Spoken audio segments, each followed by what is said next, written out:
Assalamu alaikum wa rahmatullahi wa barakatuh. Today, I want to remind you of a chapter in history that is often forgotten.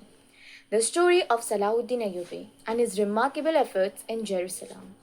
On 2nd October 1187, after his brilliant victory at the Battle of Hattin, Salahuddin marched to Jerusalem and successfully recaptured Al-Aqsa from the Crusaders after nearly 88 years of occupation. What makes this moment unforgettable is not just the military victory, but Salahuddin's wisdom, patience, and character.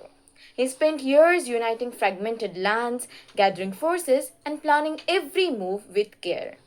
His leadership was marked by strategy, courage, and vision.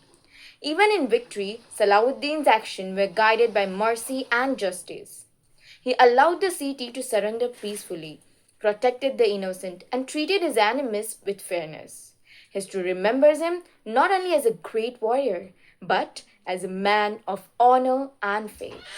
Someone who showed that true strength lies in integrity and compassion. The capture of Al Aqsa was a turning point in Islamic history. It was a moment of pride, unity, and faith. A reminder that courage, combined with wisdom and morality, can change the course of history.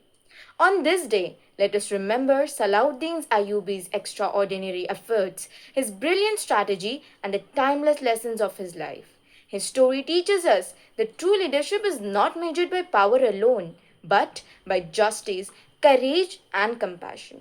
Thank you.